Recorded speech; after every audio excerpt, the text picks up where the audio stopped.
Hello, and welcome back to another edition of The End Game.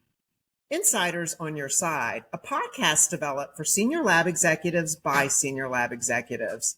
Today, I have a very exciting guest who I just could not be more excited about having on today's podcast. Somebody that I have known for over 30 years in the industry and somebody that's actually been a mentor to me. I consider a friend and a colleague, and I'm just so excited to have you, Mr. Gary Huff. Before we get started today, I love to give a little bit of a fun fact about our guest. And Gary Huff actually is also, not only is he a colleague and been in the industry for over 30 years, but he's actually an author of a book called So Dad, How Did You Become a CEO? And in this book, he talks a lot about having held so many different positions in the industry. And gosh, I could go on and on about what an incredible book this is. I highly encourage you to pick up a copy on Amazon. But we've actually got the guest here today. And Gary, I'm so excited to have you. And thank you so much for your time. Welcome. Absolutely. Thank you. Thank you for having me. So Gary, why don't you talk to our audience today and give them a little bit of your background that will help them kind of understand some of the different positions that you've held in our industry. Oh, absolutely. Well, I hope my memory holds up here, but I started in the industry as a sales rep. I carried the bag selling for Roche Biomedical in a city of Louisville, Kentucky. I did that for a few years and then was promoted to a branch manager and managed the branch there, as well as was then promoted to a sales manager, and then on to associate vice president of a region, sales and service, and took a short stint away from the lab business and went in to work with a company called Lawson Software, where we sold the financial packages into hospitals and health systems. And so I did a lot of work with hospital and health system administrators, C-suite, and went back to the lab industry and ran the hospitals as executive director of business development, and was then promoted into a vice president of corporate sales administration, and that's where I ran the sales organization administration for LabCorp. We had over 800 sales representatives and account managers. I managed the sales compensation plans, and I also had responsibility for marketing there. And then I was moved into the senior vice president of toxicology for LabCorp, and I ran a $160 million P&L there, focusing on the toxicology business. And from there was promoted to run a division in the Mid-Atlantic. That was a $250 million division that I ran, where we had a full-service laboratory, 80,000 square foot facility up in Herndon, Virginia. And I took a short stint from the company and became a chief operating officer for an IT company. And I ran information technology for a government-focused IT company. We created several programs for health systems to manage their medical professional programs in toxicology. And then I also became the chief operating officer for Solstice Lab Partners, which was partly owned by Welsh, Carson, Anderson, and Stowe private equity, but also by Carillion Clinic. And so that was very interesting to work in an environment right in the backyard of LabCorp, but also to work for owners that are private equity as well as health system owned. And then I became the CEO of Baylor Genetics, and out of Houston, Texas. And that was very interesting. That's an academic-owned institution, but also owned by a foreign private equity company. And that gave me a different perspective as well. And then from there was the senior vice president of health systems for LabCorp, where I set up the the strategy and program for health systems. And from that perspective, you know, we created an incredible strategy that today is continuing to lead the industry with health systems. And then was promoted to the CEO of LabCorp Diagnostics and ran a $7 billion P&L for LabCorp, and did that for a couple of years, and decided to move on and start my own business. Wow.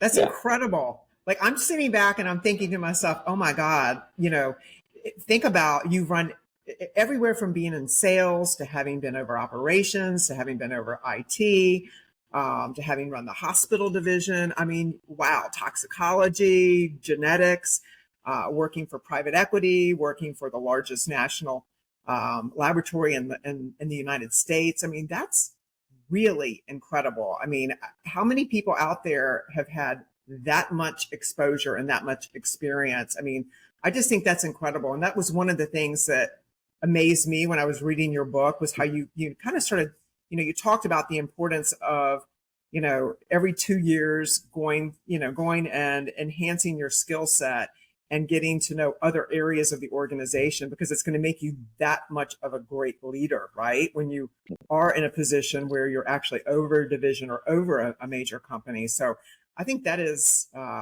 really, really impressive, Gary. I didn't realize you had held all of those positions.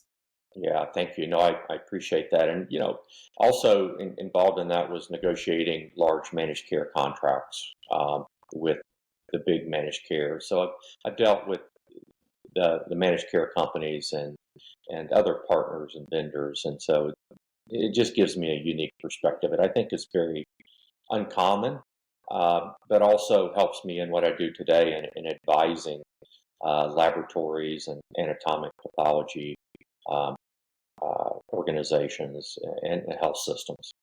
Absolutely. And then you've changed over now into having your own company. That's really, really incredible. It's that's near and dear to my heart, having run my own company for the last 19 years. So I'd love to hear what you're doing today and what your perspective is on running your own business as opposed to actually working for someone else. Absolutely. Well, hindsight's always 2020. And if I would have known back then what I know now, I probably would have started my own business much sooner. It's incredible freedom that you have. But it also, what I can say is I've appreciated every place that I've worked and every position that I've had and all the challenges that I've overcome. They've made me who I am. And it's actually enabled me to have my own business. And today, what I do is I'm an advisor, either a board advisor for private equity or a board advisor for clinical laboratories or health systems. And, it's just been incredible the amount of people that reach out to me trying to get my perspective on whether it's a health system, a hospital, a health system. Should we sell or outreach? Who should we sell it to? What is going to happen if we do sell it? And I get a lot of those inquiries. I get a lot of people that are running their own clinical lab, and they're saying, "Here's what we're doing. What are we doing? Are we doing this right? And what would you do? And how do we position the business?" And it's very fulfilling. Um, and it's something that I really enjoy. I really enjoy what I'm doing right now. Yeah, no, I love to hear that. And, that brings us into really the meat of what we're here today to discuss. And I'm so excited about our topic today. We're going to be looking at how the landscape of the lab industry has really changed significantly over the last 2 to 3 decades. I mean, Gary, I know you and I have both been in the lab industry for going on 3 decades now. And I don't think there's a lot of people that are out there that have that breadth of knowledge. And so I'd love for you to share with our listeners today your perspective on how things have really changed in the diagnostic space in the last 3 decades. hmm Yeah, when I look back on when I started, it was, really starting to get managed care to drive a lot of the business. And, you know, when you would go to sell, that was the biggest challenge that was out there. And which you could overcome that with service and just really driving an incredible service experience for the customers and for their patients. It has transitioned over time to where I think a lot of the decision has been taken out of the physician office's hands, whether that be from a managed care perspective or where they've joined, a health system and they're being told who they have to use and how they do that. Um, and I think it's changed drastically from the perspective of, when you look at our business, we're one of the few businesses that's told what we're going to get paid, and that's a challenge in and of itself because I've been in this business 35 years, and I've never had somebody come to me and say your service is so valuable, like they talk about, and yet we're going to give you more money for it. You have to fight and scrape for it, and that if you get that, and if you can get a cost of living increase in your fee schedules when you do renegotiate. But the government typically they drive everything, and that has been a challenge. It's going to continue to be a challenge, and the way for clinical labs to profit and expand the margin is through efficiencies. And the challenges that you're seeing today that you haven't seen in the past, we've always seen challenges with labor, but not to the extent to where, I think the clinical laboratory industry, the way it is today, is even more challenging because, it's challenging getting that labor, skilled labor, but then it's even more challenging because the generations today, they value quality of life over money. And it doesn't matter how much you pay, they want a quality of life, and working second and third shift is not, and weekends is not what they enjoy. So I think those challenges have accelerated, and especially if you're small, it's challenging to compete with a large clinical laboratory who has the capital to invest in automation to eliminate a lot of these challenges that you're dealing with. And it becomes tougher and tougher. So, once again, I see, from a small cottage industry that has transitioned over time to, a lot of people to very service oriented to fewer people, very automated, and uh, going to require a lot more investment in technology to become competitive and stay competitive. That's a really good point. I was traveling recently and had the opportunity to go into a laboratory, and I couldn't believe what I witnessed. Everything was robotic, Gary. I mean, everything from the processing and pouring off the specimen, going down the assembly line. And there was maybe one person in that laboratory. It was really quite shocking. I can't believe how automated things have become. So you bring up a really, really good point. If you were going to start a laboratory now, right? Let's just say that you're in the industry, you really love it, you have an entrepreneurial spirit, and you want to start a laboratory. What areas would you focus on? I mean, would you focus on specific modalities? Would you focus on the automation of it? I mean, what exactly would you hone in on if you are a entrepreneur looking to start a lab? Yeah. The first thing that I would do is I would find me a partner that has capital because it's going to take a lot of it. And so you don't want to start something and then you end up having to fight the fight and always be behind, your competition. So that's one thing. And I would also have a vision in mind of a particular disease that you're looking to tackle. I think the technologies are out there today, and there are a lot of companies working on new testing. And one of the things that I was passionate about was Alzheimer's disease because of my mother had Alzheimer's for 14 years, and that was one of the things 10 years ago that I was trying to pursue uh, with LabCorp, and and it just wasn't feasible to move forward on that. But I think now you're seeing companies do that. And I think back that if I would have done that on my own, and worked with some academic institutions to develop some not only tools and technology around Alzheimer's, but the testing. Today, 10 years later, I would have made a significant impact, not only on the patients' lives, but from a company perspective, where I have something where I'm making a significant impact on a specific disease, and bringing awareness to it. And I think that's the difference today. I would really focus in on where that puck is heading. Where is it going? What has not been really addressed, and what is getting more traction? And that's where I would focus and build around. Because trying to be all things to everybody today is very difficult in this environment, in this reimbursement environment.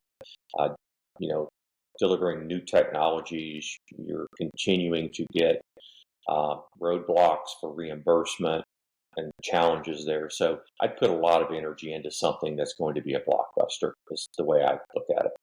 Yeah, no, I love that, Gary, because I've always been pro, somebody as an entrepreneur, I've always said, it's really important that you hone in on a niche, right? You can't be great in everything, but really focus and hone in on a specific area. And that's basically what you're saying to do. And I think it's fantastic.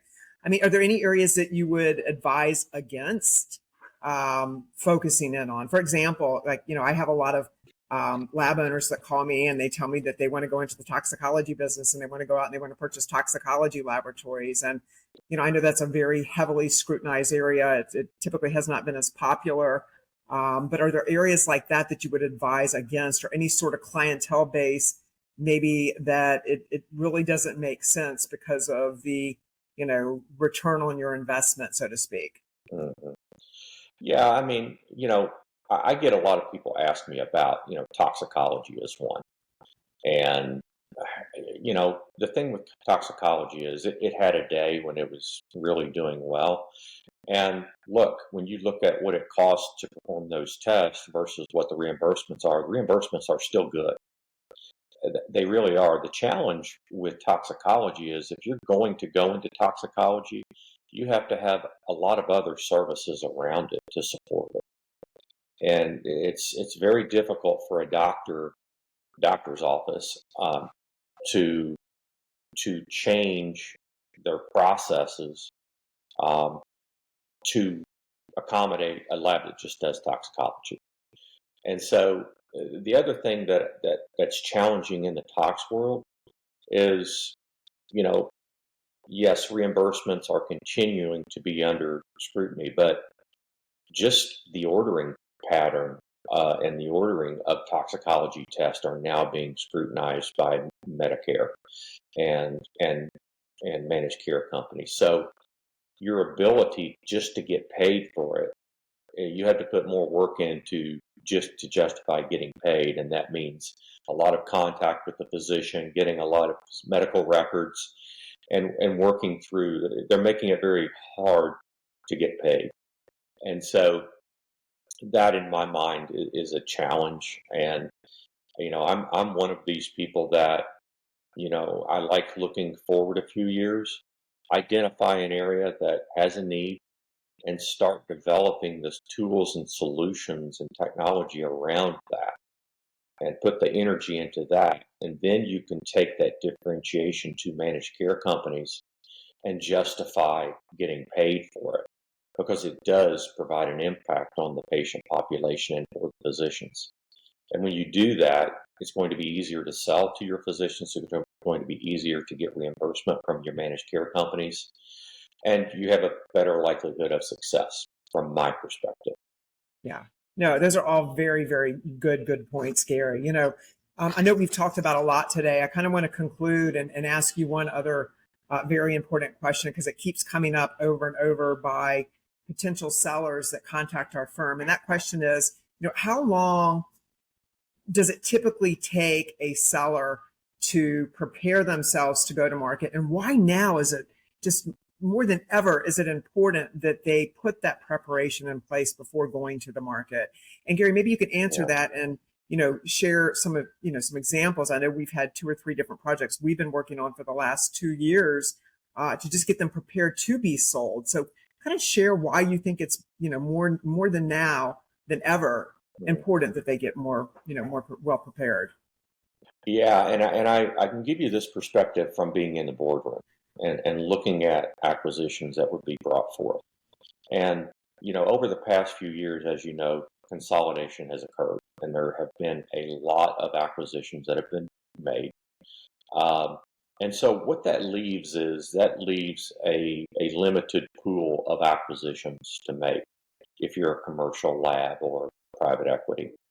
And with that limited pool, you want to make sure what you're buying is top notch and it's going to add value to your organization. And one of the things that we always did was we're not just buying the business. We want to buy business that adds additional value in other areas.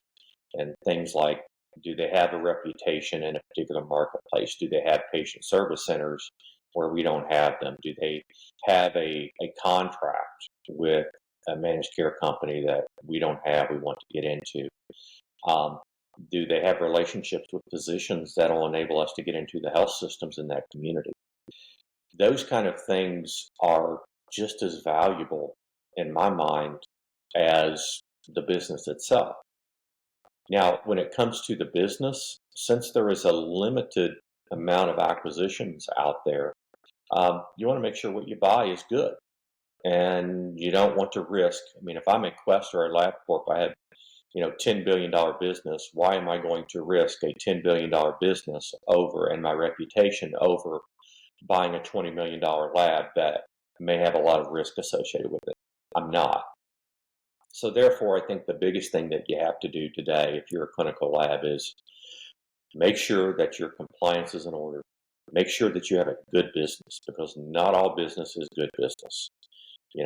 If you have customers that, are not following the rules, doing things the way that are going to, do business right, then you need to get them out. You need to shed those customers. You need to make sure that your policies and procedures are in order in everything that you're doing, whether it be human resources or in your laboratory, across the board.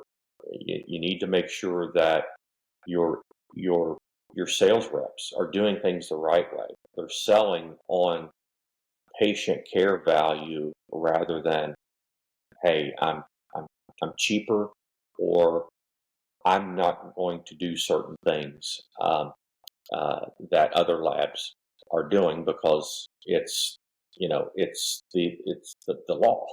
And so I think you have to make sure everything is buttoned up from a compliance perspective across the board, including billing, your sales reps, what you're doing, making sure that they're doing it right, and your business mix. As I mentioned, not all business is good business, and you need to understand what is good business from the eyes of an acquirer, and what that mix should be. And so there are a lot of things. I could go on and on, but I don't want to bore you, that you need to get in order before you go to market. And that doesn't happen overnight. And it takes about a year. In a couple of instances, one took 14 months. Another one right now is taking over 2 years to get to the point. So it just depends on the entity, but it's not a short process. No, it's really not. And I really appreciate that detailed response. I think now more than ever, what you're doing with Take Charge in your business is critical. It wouldn't have been the case if you had asked me that 4 or 5 years ago. But, and I know we've all talked about COVID a lot, and COVID's, a thing of the past, right? It's 2-3 years behind us, but it did change the industry from that perspective. And that what I saw was there was even more of a demand for what you do on your end for going into these laboratories, especially these labs that are, anywhere from 20 upwards to 100 million, that really need to make sure that they're doing things the right way, to make sure that if they do take their company to the market, that it's actually going to cross that finish line, right? It's critical more now than ever. So you bring up a great point, Gary. I so appreciate your time today. Your time is so valuable, and your experience and background is just so incredible. And it's just been an honor to have you here today. Now, for those guests that are just tuning in, if you would like to hear episode, you can go to our website at www.advancedstrategicpartners.com and click on the podcast tab. Or you can go to Apple and Spotify or YouTube, and you can click to see a version of today's podcast. I sincerely hope that you've enjoyed today's episode. And until next time, signing off as your host, Melissa Butterworth. I'll see you in 2 weeks. Thank you.